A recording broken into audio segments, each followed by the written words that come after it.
I checked my phone and noticed I had 13 missed calls, all from my mother-in-law, Martha. Not again. While thinking about this, my phone vibrated once more. I answered, "Hello." Martha sounded angry. "Excuse me.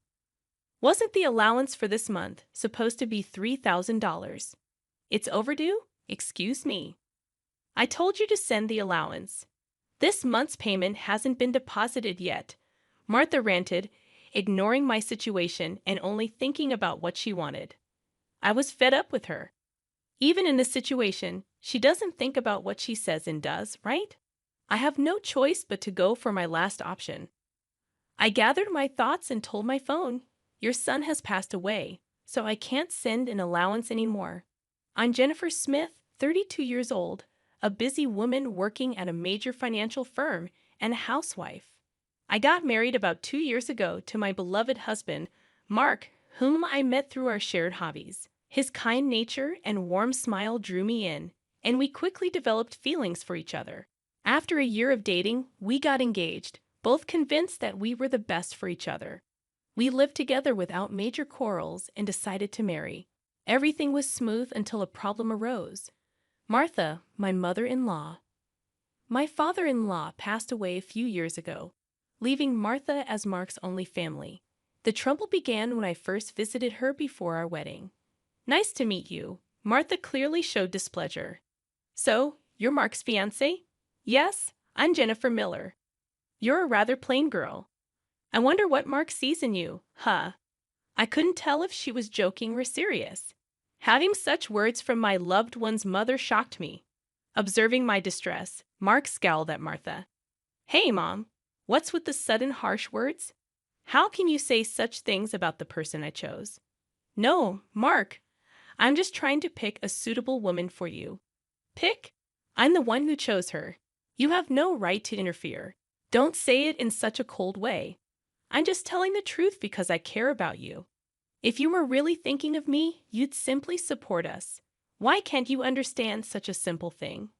An argument unfolded between mother and son right before my eyes, making the air heavy.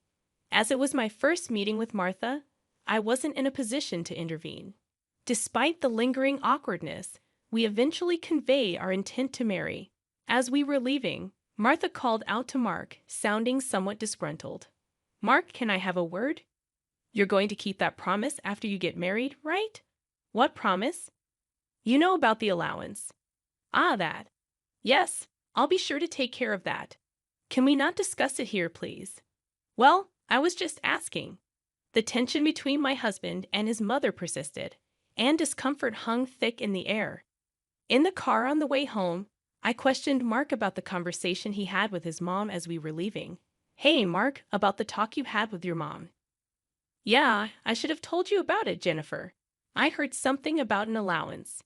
After my dad passed away, I've been sending money to my mom every month." "How much?" $2,000. "What? $2,000? I couldn't help but raise my voice in surprise. He sighed deeply and began to explain slowly. "Actually, my mom has a debt. She lost a lot of money at a casino a long time ago, and she's still paying it off. Her health isn't great these days, so she spends a lot of time at home. But she still needs money to live, right? But $2,000, isn't that a bit too much? If I try to lower the amount, she keeps calling me over and over. And no matter what, a mother is still a mother. I worry about her living alone." "I see. Mark is really devoted to his mother, but that makes sense. Since his father passed away, Martha has been the only family he has left. Regardless of her character, she's still his beloved mother. At that time, I only saw my husband as a kind person. 2 months after our wedding, during my lunch break one day, I got a call on my smartphone. The call was from Martha. When I answered with a hello, Martha began to speak cheerfully. "Jennifer, long time no see. Can we chat for a bit?" "Yes, what can I do for you?" "Well, I was hoping you could start sending me money." "Excuse me?" I was so taken aback, I couldn't find words to respond. However, Martha seemed excited to continue the conversation. "You mentioned before that you're working for a financial company, right?" That means you have a good salary, doesn't it? Well, not exactly. What, you're lying to avoid giving me money? That's not what I mean. Then what is it? But Martha, you're still receiving financial support from Mark, aren't you? To my question, Martha responded defiantly. So what? Jennifer sternly expressed her feelings. Martha, getting $2,000 monthly support is a big deal. And yet you're asking for more. Really? You think so? If you were to send me an additional $1,000, I could avoid burdening Mark. What do you mean by that? Well, I have Mark as a guarantor for my debts. If I fail to make payments, the debt collectors will go after him. Do you understand? But aren't you using part of Mark's $2,000 to pay back the debt? I'm short. I haven't told Mark, but I have a significant amount of debt. Martha's tone made it clear that this was a fact. Even her husband was unaware of it. With future plans of having children, our expenses were set to increase. On top of that, taking over Martha's debt wasn't an easy task. But if Martha's payments fell behind and the debt landed on Mark, the interest would likely accumulate significantly by then. If I refused to send money, it would eventually become a problem for my husband. It seemed better for Martha to clear her debt now. Reluctantly, I agreed to Martha's proposal. All right, I'll start sending you money. Really? Good God, Jennifer. I knew you would say that. The total, with Mark's contribution, will be $3,000. But this means you can pay off your debt, right? Yes, of course. I should be able to pay it all off in about a year. You promise, right? You'll make sure to pay off all your debts? I get it. So I'll be expecting it from this month onwards. Martha ended the call abruptly. The combination of physical exhaustion from work and this emotional burden only added to my stress. $1,000 a month, that's going to be rough, but it's also to prevent future problems for us. After all, if Martha can't make a living, it will upset Mark as well. That night, I promptly reported the matter to my husband. He told me I didn't have to do this, but I had already given my word to Martha, and it was a decision made for our future well-being. Mark expressed his gratitude and understanding, wearing a sorry expression throughout. Time passed, and 2 years have gone by. The financial support we initially thought would last a year is still ongoing, and even now, we're sending $3,000 every month to Martha. Moreover, about 2 months ago, Mark fell ill and hasn't been able to work. He's on sick leave, receiving disability benefits, but it's much less than his previous salary. Last month, I managed to transfer $3,000 to Martha from my savings, but if this situation continues, it will be very challenging. Shockingly, Martha has not visited her sick son even once. Despite informing her about his hospitalization, she doesn't show up and only contacts me to ask, "You're still sending the money, right?" I was furious and decided to talk to Mark about it. Mark, listen. Isn't it wrong that Martha is only concerned about money despite your condition? We need to seriously consider what to do moving forward. Yeah, I've been thinking the same thing. I don't want to put more strain on you, Jennifer. This month, too, she's bombarding me with calls and messages, asking if we've sent the money yet. Can you believe it? How could she focus solely on money when her son is unwell? Mark expressed his frustration at his mother, his face showing signs of weariness. Then, with a sudden idea, Mark exclaimed, "I've got it," and flashed a sly grin. "What is it, Mark?" I inquired. "Well, this is our last option.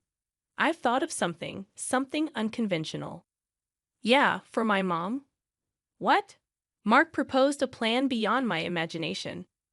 While it might be considered inappropriate, it appeared to be the only way to get Martha to comprehend. A few weeks later, Mark was discharged from the hospital. Since Martha hadn't responded to any of our messages, we didn't inform her about Mark's release. In the past 2 weeks, Martha had persistently demanded the money. While Mark and I were enjoying a cup of tea, a message popped up on my phone. Upon checking, I saw 13 missed calls from Martha again. As expected, my phone vibrated once more. It was another call from Martha. "Hello," I responded, activating the speaker microphone so that Mark could also listen. Martha immediately started shouting. Listen, where's the $3,000 for this month? Excuse me, that's right. The money for this month hasn't been transferred yet. Do you realize Mark is now? I began, but Martha cut me off, saying, I don't care if he's in the hospital or whatever. It's none of my business. You're working at a good place, right? You must have plenty of savings. Hurry up and transfer it here. Martha was yelling angrily. Eventually, she said something unbelievable. Listen, since you married Mark, if he can't pay, you have to pay me. Understand? If you refuse, I'll make you the guarantor. Got it? At that moment, something inside me snapped. She was openly expressing her demands without considering our situation at all. I had reached my breaking point with her. I had no choice but to resort to the last option. I firmly declared into my smartphone, Mark has passed away. I can't send you any more money. At these words, Martha blurted out a baffled what. This was the final step that my husband suggested, to lie to Martha about Mark's death and observe her reaction. If she showed any sign of sadness, reflected on her behavior, and apologized, we would continue to support her financially. But if she didn't reflect and demanded money, we would sever ties completely. Deep down, I believed that even someone like Martha would deeply reflect on her actions if she were told that her own son had died. But in the very next moment, Martha burst into loud laughter. Yay, what's so funny? I asked. Well, isn't it obvious? If Mark is dead, that means his inheritance will be distributed to me too. Excuse me. I've been looking into it since I heard that Mark was sick. Listen here, 2/3 of Mark's assets are yours, but 1/3 is mine. I was at a loss for words. I never thought that when she first heard that her son was sick, she wouldn't look into treatment, but into how the inheritance would be divided. My anger surpassed. I was simply dumbfounded. My husband seemed to feel the same way, and as our eyes met, he slowly nodded. This was the signal to continue with the plan. Once again, I spoke firmly to Martha. Martha, did you hear what I said? Mark is dead. I heard it. What about it? Aren't you sad your own son passed away before you? You just make sure to send me some. I won't let you get away with not doing it. With a click, the phone line was cut off, and a dial tone echoed. I glanced at my husband and saw that he was shaking, his face red with anger. Mark, are you okay? I asked. As I asked, my husband looked into my eyes and said, I'm cutting ties with her. She'll likely come here eventually, demanding money. Let's wait until then, okay? But are you really okay with this, cutting off ties just like that? I inquired. Yeah, I have no regrets. After that call, she's no mother. My husband's eyes were filled with hatred, and I felt the same way. A person who only thinks about money over her own son's life is not family to me. A few days later, as we expected, Martha came to our house. For the time being, I decided to hide my husband in the next room and deal with Martha myself. Then Martha approached me with a face like a demon. Hey, give me Mark's inheritance right now, she demanded. Again with that. Anything else to say? He's already dead, isn't he? It's pointless to say anything now. Yet you never even visited him. What are you saying? Are you really his mother? You're so annoying. Give me the inheritance right away. I don't mind getting a lawyer. Speaking more would be a waste of time. Just as I thought that, my husband emerged from the next room. Seeing him, Martha let out a startled gasp, as if she had seen a ghost. Mark, why weren't you dead? Long time no see, Mom. Sorry, but the news about my death was a lie. Lie? How could you be so disrespectful? I wanted to confirm your true nature, Mom. I was curious about how you'd handle the allowance if your son died. But you turned out to be a gold digger, just as I suspected. I got that perfectly. What? How dare you call your mother a gold digger? Silence. I'm cutting ties with a toxic parent like you. Martha's mouth was agape at my husband's angry shouts. She could not come to terms with the fact that her own son was severing ties with her. What? What does this mean, Mark? It means exactly what I said. I can't consider someone like you as my mother. No way. Then what about the allowance? Do you really think I would? You're on your own with the debts. We're moving. Wait, please. If you do that, what about my living expenses? With tears in her eyes, Martha reached out to my husband. He forcefully shook off her hand, looked at her coldly, and said, I don't care about your living expenses. You have been living off us without even a single apology. I really understand your despicable nature now. Don't you dare show up in front of us again.